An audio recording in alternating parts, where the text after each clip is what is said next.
So before 1995, the long QT syndrome was already recognized as an inherited heart disease, an arrhythmia syndrome, most often affecting children. And we knew for a long time already that beta blocker is the most effective drug, but it is not always effective. And the whole field, it was seen as one disease entity. But the whole field changed after 1995 when the first genes were described, actually from Utah, from Oklahoma, and the disease became a genetic disease. It was already a genetic disease, but the genes were identified, and that made it fall apart into several different subforms. So the official name for that is heterogeneous. Many genes are involved. The initial thought was there were 17, but the recent analysis evaluating all the existing evidence brought that back to 8. So there are 8 genes responsible for the long QT syndrome. They have a definite association with the long QT syndrome. And if you have a new patient with a long QT syndrome, and you start the genotyping, you will do so successfully in over 60%. But if you start with a family, you will do so in over 90%. And the gene, the underlying genetic defect, and that's where the LQT3 comes from. I will come back to that in a minute. It is very important which subtype you have, because there are very distinguished gene-specific features, and that is particularly known for type 1, 2, and 3. They are the most prevalent, and all the other 5 are extremely rare. But for the type 1, 2, and 3, we know a lot about the gene-specific features, and I'll come back to that in a minute. So type 1, type 2, and type 3, the prevalence of the different diseases. I will explain these. These are gene names of genes. I will explain later, but this slide is to show you the prevalence. In the genotyped long QT syndrome patients, about half of them have a type 1. About 1/3 has type 2, and about 8%, we think it's a little less than 10%, have type 3. And the other subtypes, whether you count from 4 to 8 or from 4 to 70, they're all very rare.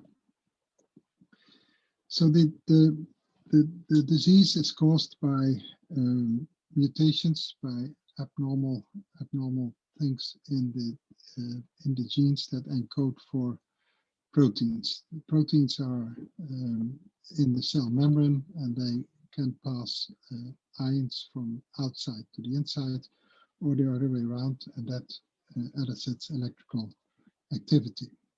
Type 1 and type 2 are based on proteins that form a potassium channel, and type 3, that is the topic of today, is the gene responsible for the sodium channel. And the potassium channel looks like this. This is a cell magnification of the cell membrane. This is the intercellular part of the cell. This is the extracellular part of the cell. And the protein, in this case a potassium channel, form a pore in the cell membrane. And that pore, in case of potassium channels, is able to transport potassium ions from the inside of the cell to the outside of the cell. And for the sodium channel, it's the other way around. The sodium is passing from the outside to the inside, and that is the start of the electrical activity in the heart.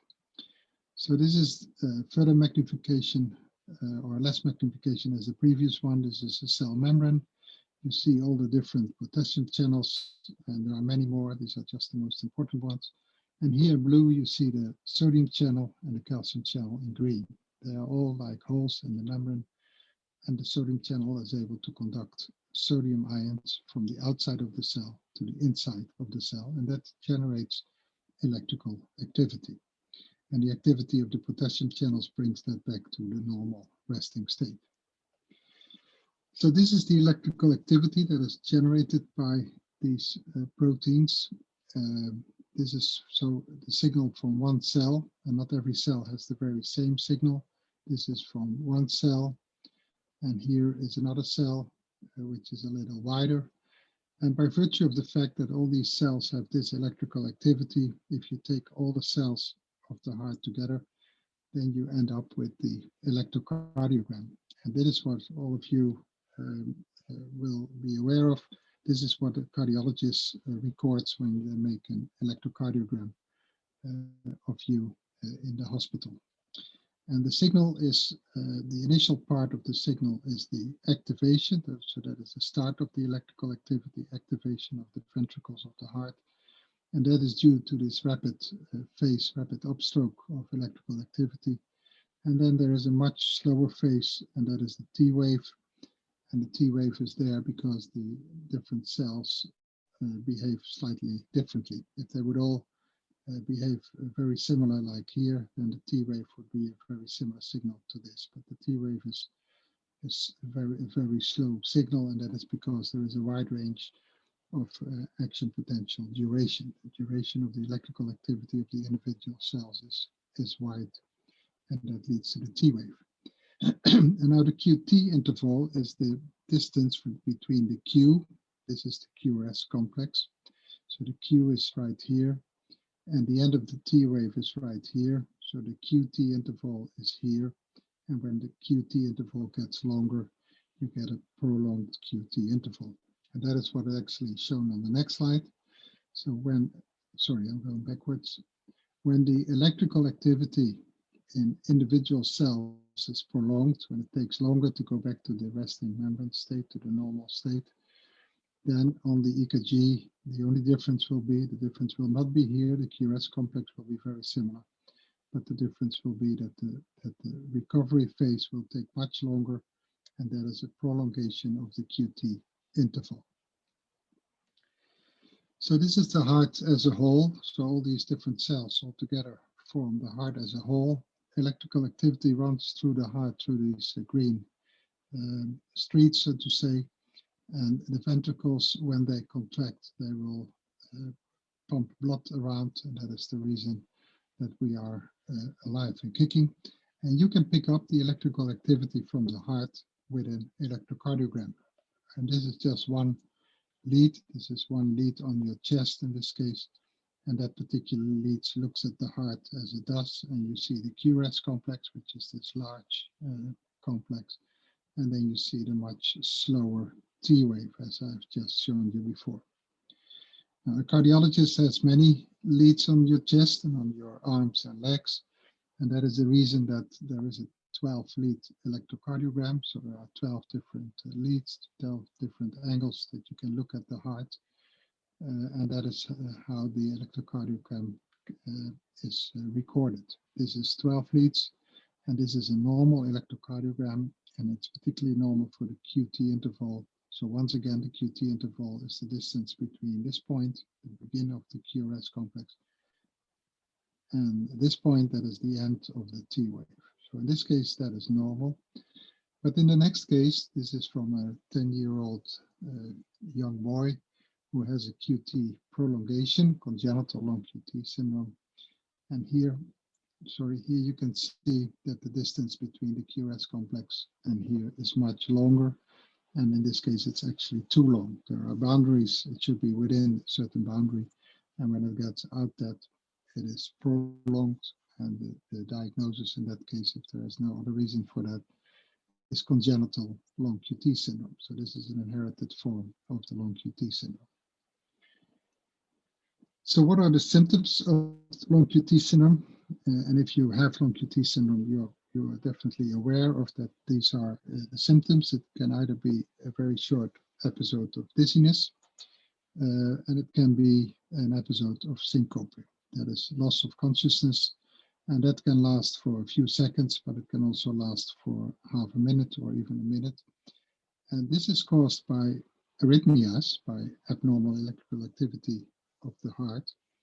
And it can lead, if it's a very short arrhythmia, and I'll show you an example in a minute, it leads to either dizziness or syncope.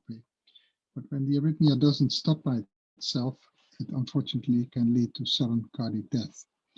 During the arrhythmia, the heart stops effectively stops beating, and therefore cannot pump blood around. And if that all takes 3 minutes or more, there is a good likelihood that you will not recover from that. And when these are short episodes, it might actually resemble epilepsy, and that is what people often noted when they see somebody with a symptom of long QT syndrome. They might tell the doctor that it looked like an epileptic attack, but it's actually not an epileptic attack. It is the heart that stops beating and the shortage of oxygen in the brain, and that is initial. It might look like an epileptic attack. So this is an example of an arrhythmia. This is the normal heartbeat with the very long QT interval. And here in the initial phase of the EKG, you read it from left to right. You see the QT is very prolonged. There is an extra beat here that is disturbing the normal regular electrical activity. This is a normal one. This is an abnormal one again with an extra beat. This is the normal one. This is an abnormal one, second abnormal one, and then there is a fast arrhythmia. So the heartbeats is here 220 per minute, but this only takes 2 or 3 seconds, so it's a good chance that you might not even note that you had an arrhythmia at this point in time. But in this other example, it takes much longer. It takes about 10 seconds here, and for sure this will be noted by the patient with a symptom, and that can be, as I mentioned before, a short episode of dizziness or even a short syncopal attack, because when the heart beats so fast and so irregular, it is not able to pump blood around any more efficiently. Sorry, the brain would get a shortage of oxygen, and that leads to unconscious at the point in time, usually after 6 or 7 seconds, which would be somewhere here. And then fortunately this stops by itself, so the patient will regain consciousness immediately when the heart starts beating normal again. But when this continues and doesn't stop by itself, it can unfortunately lead to sudden death. Now back to the channels and the different subtypes of the long QT syndrome. I've mentioned that the most important ones are type 1 and 2, 50% type 1, 35% type 2, and a little less than 10% type 3. And type 3 is caused by the sodium channel. So I mentioned that there are gene-specific features, so it is important to know your genotype because it matters in terms of event-associated triggers. Different triggers are relevant in different subtypes. I'll show you the slide in a minute. Also, the age of onset is different in the different subtypes of the long QT syndrome. And most importantly, the therapeutic choices are different. So it makes a lot of a difference whether you have a type 1 long QT syndrome or a type 3 long QT syndrome in terms of therapeutic choices. And for the cardiologists with interest in this field, it's handy that you can almost recognize from the EKG whether you are dealing with a type 1 patient or a type 2 or a type 3 patient. Because the EKGs are slightly different, but very characteristic for the different subtypes. This is a study from Dr. Schwartz, and we contributed, and Dr. Ackerman contributed, and many in the field contributed to this study, which was published early 2001. And it analyzed the different triggers for events, that is a syncopal event or a sudden cardiac death episode. And it was subdivided into exercise, which is the blue category, emotion, which is the purple, sleep and others, and sleep and rest, which is yellow, and others is this light blue color. And when I start here with long QT syndrome type 1, then you can see that 60% of events, 62% of events in particular, are triggered by an exercise episode. Emotion is responsible for the event in 26%, and only 3% occurs in rest, and 9% is a variety of different triggers. In long QT type 2, this is slightly different, or markedly different. Exercise is not a very important trigger, but emotion is a very important trigger here. Sleep is to some extent important, and others are important. But as you can see in type 3 long QT syndrome, which is relevant for today, almost 40% of individuals have that trigger at rest and during sleep. And the importance of this is of course, that if you start advising patients what they can do or what they should not do, how they should adjust their lifestyle, and in a patient with long QT type 1, you will tell him or her that they should avoid strenuous exercise.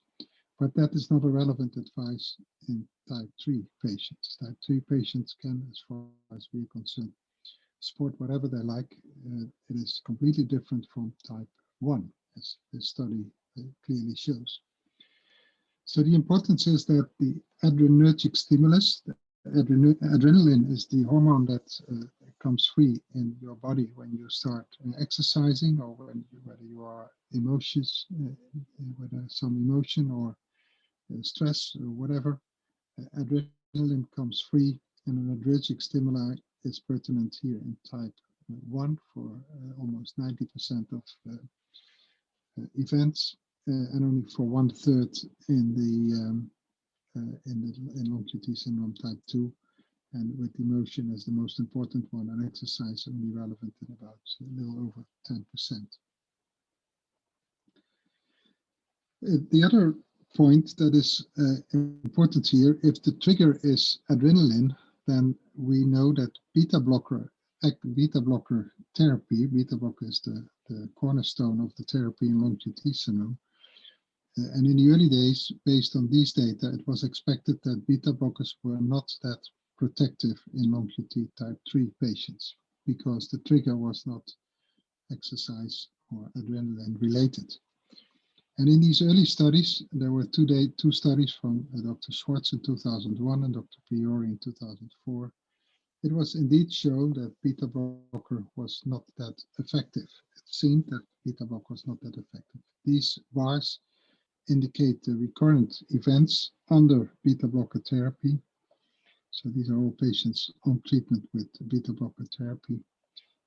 And the blue bar here is 50% of individuals did not respond too well. They had a recurrent event, and some even had a lethal event. But in long QT syndrome type 3, you can see that the number of recurrent events on beta blocker is much higher. It's over 1/3, almost 40%. And the number of lethal events is even 15%. Now, these two studies are small studies. In the early days after we started genetic screening, there were not that many patients, in particularly the long QT3 subpopulation. This is maybe 20 or 30 patients altogether. So the data should be considered inaccurate. But that led to the fact that in the early days, patients with long QT syndrome type 3 were not that often treated with beta blocker. And the speculation was, why is it not effective in all patients? Is it the type of the beta blocker that is responsible for this? Was it the dose? Or is it indeed less effective in long QT syndrome type 3? Now, and beta blocker has been considered dangerous. This is all based on experimental studies, animal studies mainly. And that is that long QT syndrome type 3 is known to have a low resting heart rate. That is a given fact. And we also know that in particularly in long QT syndrome type 2, the slow heart rate favors the QT prolongation. And during this QT prolongation, the more prolongation you have, the more at risk you are for an arrhythmic event. And that is probably the reason that that in particularly at rest, long QT patients experience their arrhythmic events, and not during exercise when the heart rate is much faster.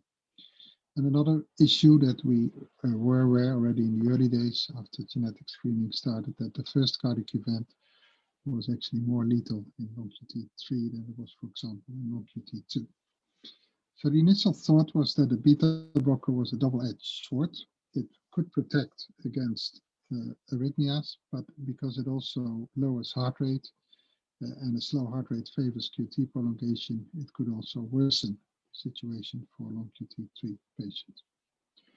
Now, this discussion came to an end, I believe, with this study that was published in 2016, so which is almost 20 years later than the previous two small studies that I showed. And this was a collaborative effort by Dr. Moss, who many of you may know. He was in Rochester, New York. He died, unfortunately, 2 years ago. but he was a very important researcher in this field. But also Dr. Schwartz, Dr. Ackerman, and actually all people who are interested in this field contributed to this paper. And it sampled altogether 391 long QT3 patients. And we excluded patients with more than one mutation. So these are all patients with one single sodium channel mutation, which makes them a long QT3 patient. We also excluded, and that is important, and I'll explain you in the next slide why, we excluded from this analysis patients who were symptomatic before the age of 1. So these are babies. When a baby is symptomatic before the age of 1, he or she was excluded from this study. And the reason to do so was that these patients have actually a very serious, dangerous condition. They have recurrent symptoms despite extensive therapy, and that therapy might include beta blockers, mexiletine, pacemaker, or ICD therapy, or stelectomy. These different therapy modalities will be discussed later in my talk. But when you do everything together in a young baby with a severe long QT syndrome type 3, so symptomatic before the age of 1, I can almost safely say that whatever you do, it will not help completely reducing all the symptoms back to 0. So these patients were excluded from this analysis because if you keep them in the analysis, whatever drug you are studying, it will show no benefit. And that is not the relevant information for the 15-year-old who was diagnosed for the first time with this symptom. That 15-year-old wants to know whether he or she can be protected with a beta blocker or with mexiletine. And any information on a baby before the age of 1 who does not respond to all this therapy is probably not that relevant. So this is all the data from the 391 individuals, long QT3 patients. And here's what you can see what the prevalence of symptoms is. If you combine all the different symptoms like syncope, aborted cardiac arrest, that is a cardiac arrest that is survived, or sudden cardiac death, you will see that by the age of 40, about 40% of individuals did have had a symptom. And that also means that 60% of individuals with a long QT syndrome type 3 do not experience a symptom by the age of 40. We do not know the data behind at an older age, and the reason for that I can explain later if you are interested. Most studies end at the age of 40. So 40% of individuals have a symptom by the age of 40, and you can see that almost half of them have actually quite serious symptom, either an aborted cardiac arrest or sudden cardiac death episodes. These individuals do not survive. The other important information that you can get from this slide is that these symptoms appear not to start to a major extent by the age of, before the age of 10. So children, if you exclude children symptomatic before the age of 1, all the other children hardly do not get the symptom before they are 10 years old. And particularly the very serious symptoms is extremely rare. It's less than 1%. In this whole series that has had a serious symptom by the age of 10. Syncope do occur by 2, 3, 4, 5%. But during puberty, you see the rapid increase in events, and that is mainly syncope, as you can see. And you can also see that by the age of 20, there remains a gradual increase up till the age of 40, and it's likely that it will continue to rise after 40. So these are the numbers from this large study, and this is the largest study, and I do believe there will not be a larger study anymore. But by the age of 60, the risk to die suddenly from this serious disease entity is about 15%. But 18% has a risk of an aborted cardiac arrest and sudden cardiac death episode, and almost 40% a risk of the combined symptoms. So that is abortive cardiac arrest, sudden cardiac death, and syncope.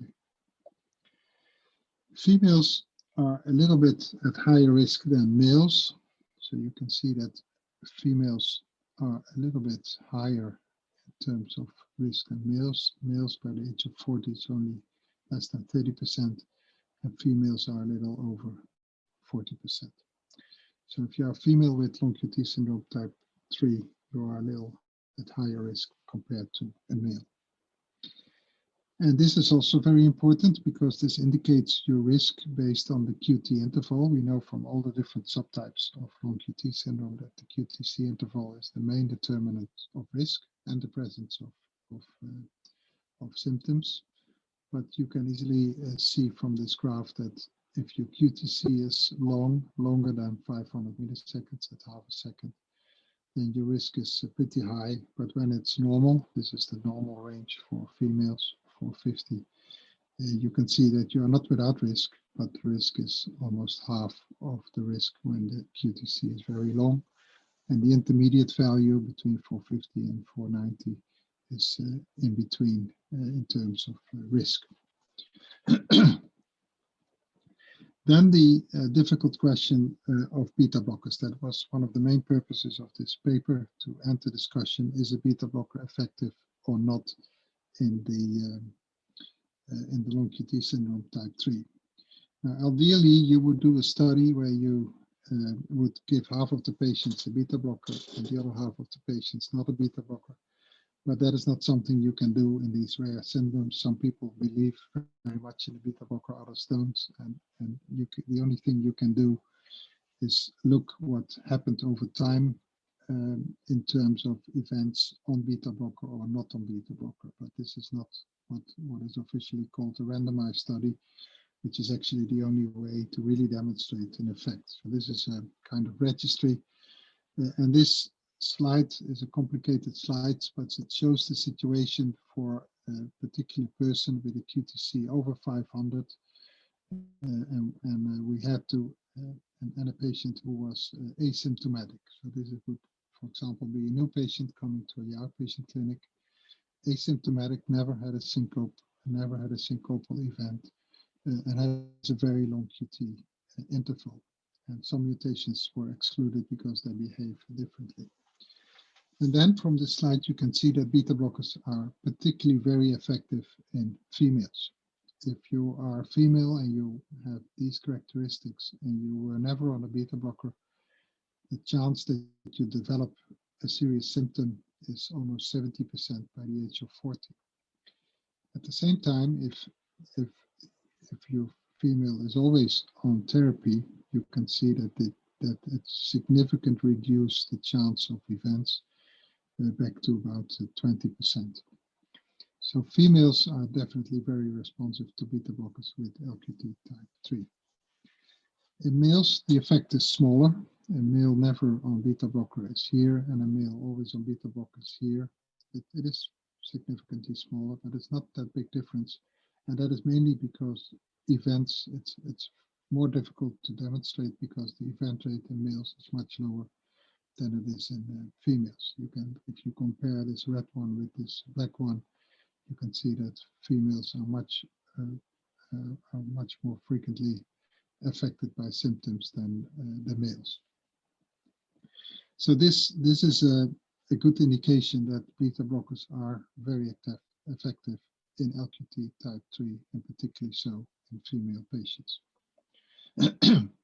Now the conditions have been changed. This is a much lower QT interval. That means that the chance to develop a symptom is much lower. So all the lines are further down.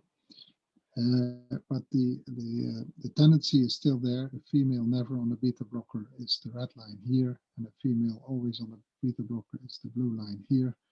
So it's extremely low. So it's under 10%, and a female on beta blocker is still over between 30 and 40% by the age of 40.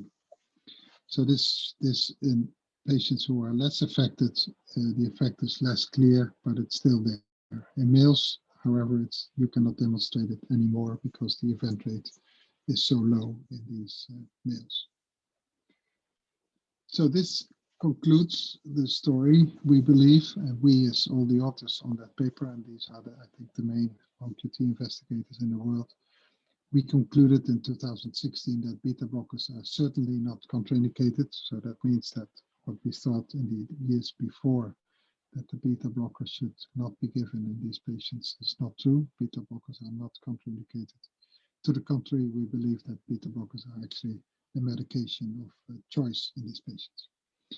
And the risk is in the very high patients who are symptomatic and have a very long QT interval, and there the beta blocker might not be sufficient. Of note, the most important beta blockers are propranolol and nadolol. In the United States, nadolol is a favorite drug of QT experts, and in my country that is not available, so we use propranolol. So going back to these action potentials and the electrocardiogram, I told you before that the prolongation of the QT interval is due to prolongation at the cellular level. And this prolongation in the long QT type 3 is due to malfunctioning of the sodium channel. And in particular, there is an increased amplitude of the late sodium inward current.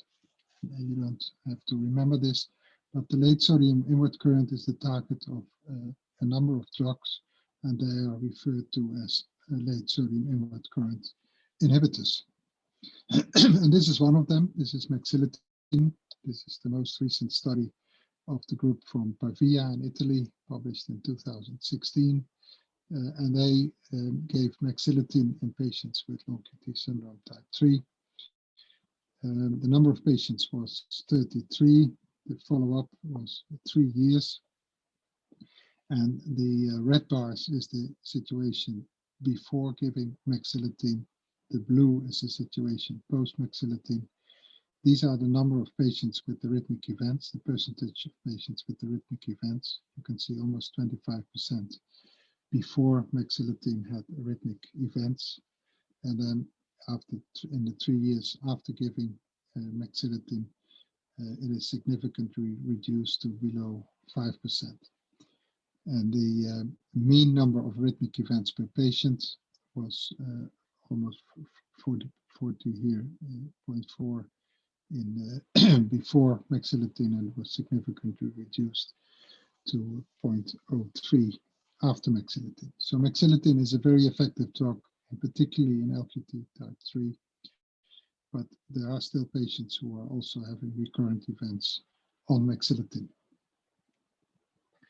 There are a number of different late sodium channel blockers. Mexiletine is effective, but you have to monitor the QT interval. There was a single case reported where the QT actually prolonged and the situation became worse. Flecainide is a common drug to block the late sodium current, but can also elicit Bugarra syndrome, which is a different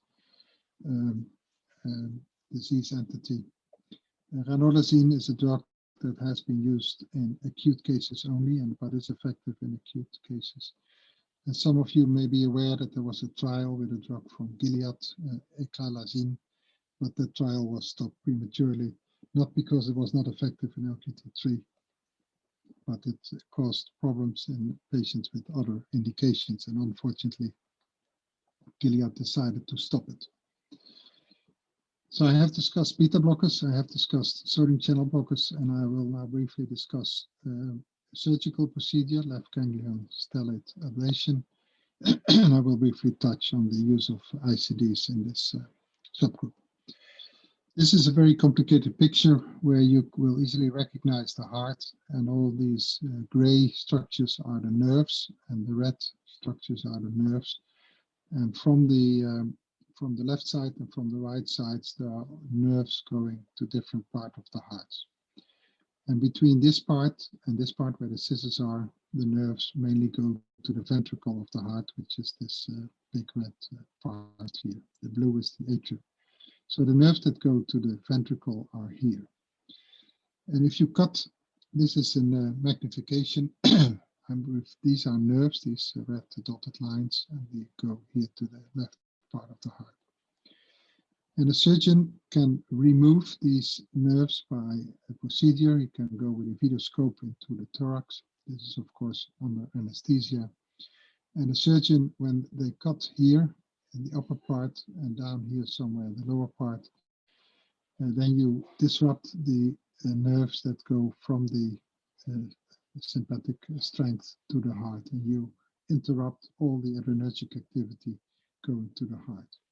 You can do that without affecting the function of the heart, but the difference afterwards will be that there is no acute adrenaline release in the heart anymore.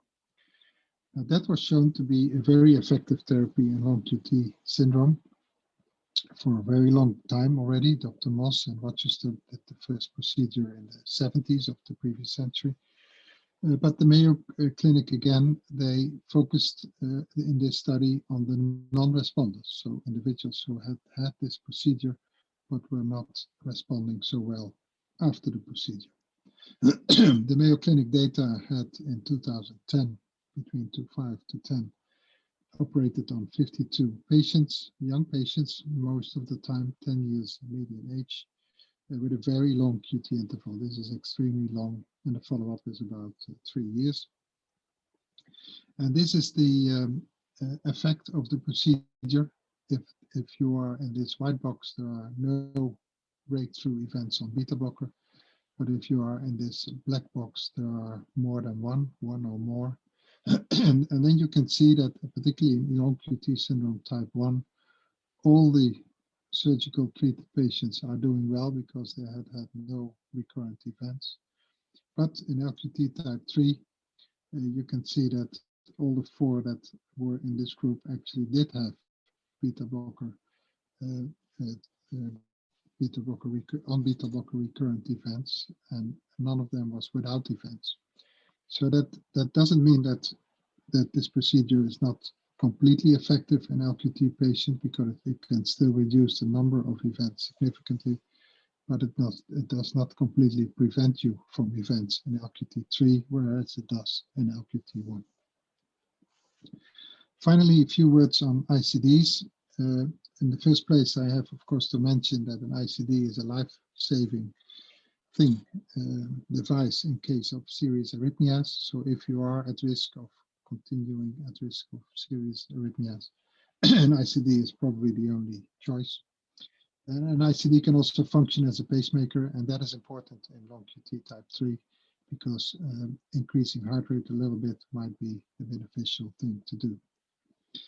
The downside of an ICD, however, is, and those of you who have an ICD may be aware of this, is an unfortunate list of things that can lead to inappropriate shocks. You can get a kind of electrical shock by the device at the point where there is no arrhythmia to terminate, and that is a very unpleasant experience, I've been told. The lead that were used in the previous days are getting problems. They may have technical problems over time, and that is an unavoidable thing. It doesn't matter which company device you have, because all the companies have had their individual lead problems over time. The lead can get infected. An infection of the valve is subsequently, the lead has go through one of the valves at the right side of the heart, and that can really lead to big problems of that valve. It can actually destruct the valve with a lot of leakage. Now, you can mention that this is all ICD therapy with a lead in the heart. There is a current device that is a subcutaneous device without a lead in the heart, but that is not a device that is very suitable for long QT syndrome type T, because you often need the pacing modality of the device. And a subcutaneous ICD cannot pace, can only record the arrhythmia and terminate the arrhythmia. But if you want pacing at the same time, you need a lead in the heart, and then you are exposed to these problems. And these problems are not insignificant. This is our own data published in 2013 in patients with different inherited cardiac disease. Long QT is here. Above the line is the efficacy, so the benefit to the patient, but below the line is the harm to the patient. And for example, in the primary prevention, so that is a patient who never had a serious event, but is just protected by an ICD from serious events, you can see that the benefit is there, but it's small, and it's very small compared to the harm, which is in the order of 10% patients who have had a serious adverse event by the ICD. And in the secondary prevention, these are patients who have suffered from a serious arrhythmia. The harm equals the benefit. So this is a serious issue where you have to deal with ICDs. And in particularly because you are mainly dealing with young individuals, that over time, the problems with an ICD are accumulating. This is also from our study where we analyzed the number of ICD implants in individual patients. So you have and the complications that you have with these implants. After one ICD implant, there were about, in 204 patients, there were about 14 patients with a complication. If you exchange the box, so this is the second implant in 107 patients, the number of complications increases significantly up to 40%. And it goes up to 60% and even 100% in the fourth implant. And the fourth implant, ICD duration is, let's say, a mean of 7 or 8 years. So this is after 30 years, then all of the patients, is only 2 by the way, but it is expected that this will also be in the same order if you have 10 or 20 here. At the point in time, every patient with an ICD, with a transvenous ICD, will get a problem. And if you implant the ICD at age 10, then 30 years later, you're only 40 years and you're exposed to significant problems of the ICD. In the interest of time, I skipped this. This is a similar analysis, not from our local center, but from everything that is published in the literature. And I summarize here so that we still have time for discussion and for questions. That long QT syndrome type 3 is a potential serious disease, and I don't have to convince you of that. It is really a potential serious disease. Not always treatment is needed, but it's not very well known which patients do not need treatment. We do believe that patients with a not that long QT interval, asymptomatic, might not need